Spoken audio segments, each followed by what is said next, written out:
Akitas are newcomers to American soil. Helen Keller brought the very first from Japan in 1937. In ancient Japan, Akitas were so highly regarded that only the ruling class was allowed to own them. They got fancy collars and the finest cuisine the royals had to offer. They are incredibly beautiful. They really are. Akitas are amazing. They're tough dogs. They're athletic and they're determined, and they would take a bullet for you. But these days in the U.S., owning an Akita is more likely to raise your insurance rates than your status.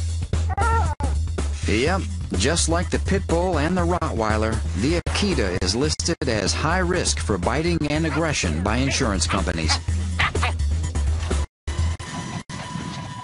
This is a dog that's very territorial, very protective, and is not going to be interested in sharing its space and sharing its time with too many other animals. That's because Akitas are one of the most primitive dogs on the planet, still very closely linked to the wolf.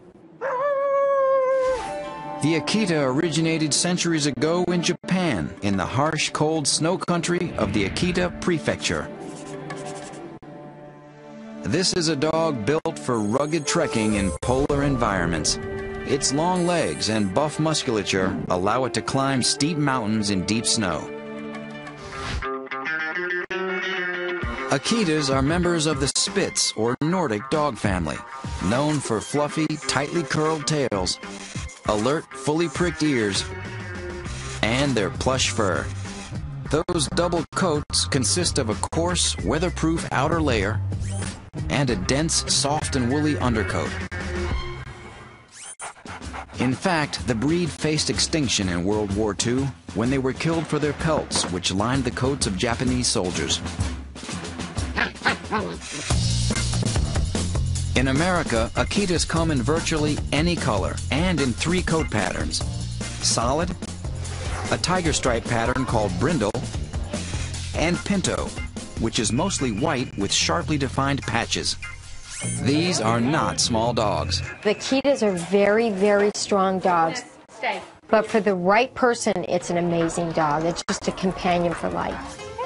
The Akita's need for early training may be the most important consideration for anyone thinking of adopting this breed.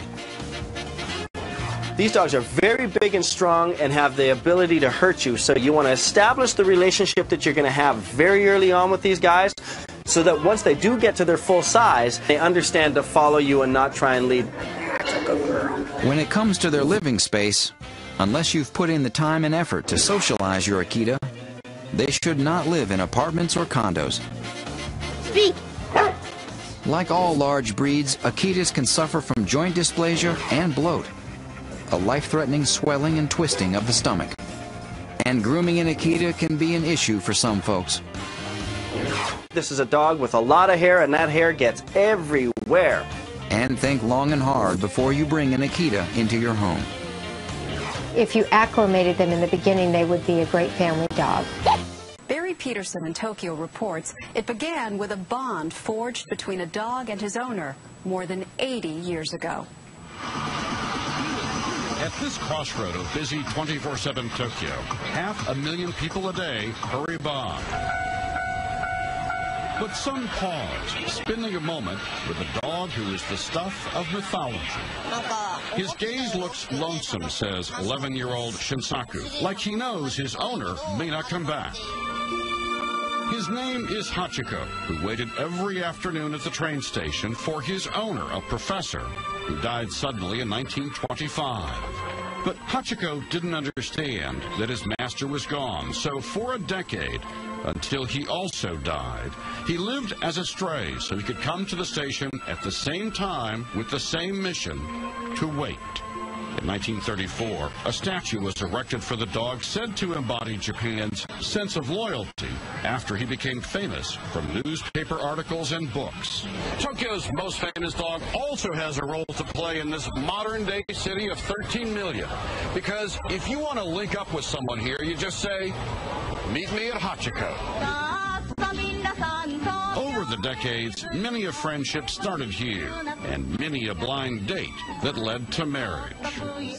And Hachiko still fuels the popularity of the breed, the Akita, distinctly Japanese, with what some say are distinctly Japanese values. The Akita are like samurai warriors, this breeder explained, instinctively loyal to the leader of their human family. Americans will learn Hachiko's story in a Richard Gere movie out later this year, but set in the U.S.